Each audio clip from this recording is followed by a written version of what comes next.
ഇതിൻ്റെ ഒരു പറക്കൽ എന്ന് പറയുന്നതും ഒരു അനന്തതയെ അല്ലെങ്കിൽ ലോകത്തിൻ്റെ മുഴുവൻ നെറുകയിൽ നിന്നുകൊണ്ട് നോക്കുന്ന ഒരു കാഴ്ചയൊക്കെയുള്ള ഒരു പക്ഷി എന്ന് പറയുന്നത്.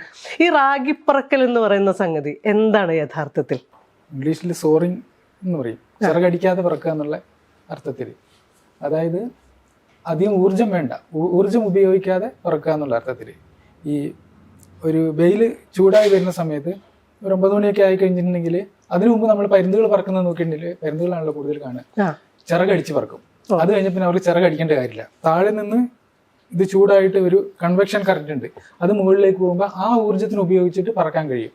അപ്പൊ ഊർജം ചെലവഴിക്കാതെ പറക്കുക, അതായത് ഈ വെയിലിന്റെ ഊർജം ഉപയോഗിച്ചിട്ട് പറക്കുക എന്നുള്ളതാണ്. തെന്നിപ്പോവുക, ഇങ്ങനെ പോവുക. അപ്പൊ ചിറകടിക്കുക, ഊർജം ഒട്ടും ചെലവില്ല, പറക്കുകയും ചെയ്യാം.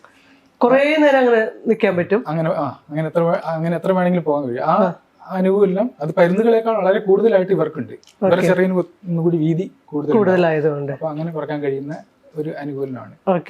കഴുകന്മാരുടെ കേസിൽ എന്തുകൊണ്ടാണെന്ന് ചോദിച്ചിട്ടുണ്ടെങ്കിൽ ഇപ്പോൾ കടുവയോ പുലിയോ ഒക്കെ ആണെങ്കിൽ പ്രിഡേറ്റർ ആണ്, അവർ പോവുകയും ഹണ്ട് ചെയ്യുകയും കഴിക്കുകയും ചെയ്യുന്ന ജീവികളാണല്ലോ.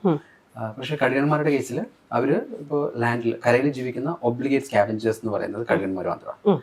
അപ്പോൾ എന്ന് പറഞ്ഞാൽ അവര് വേട്ടയാടിയിട്ടല്ല ഇതിനെ കഴിക്കാൻ. അപ്പോൾ എന്തെങ്കിലും ചത്തു വീണിട്ടുള്ള അല്ലെങ്കിൽ ശവശരീരങ്ങളെയാണ് അവർ ഭക്ഷണമാക്കാം. അപ്പോൾ ഈ റിസോഴ്സ് വളരെ എന്താ പറയാ, വളരെ സ്വാഭാവികമായിട്ട് കിട്ടുന്ന ഒന്നല്ലല്ലോ. ഏതോ ഒരു കോണ്ടസ്റ്റിൽ മരിച്ചു വീഴുന്ന ഒരു ജീവിയെ കണ്ടെത്തേണ്ടതുണ്ട്. പ്രഡിക്റ്റബിലിറ്റി ഇല്ലാത്ത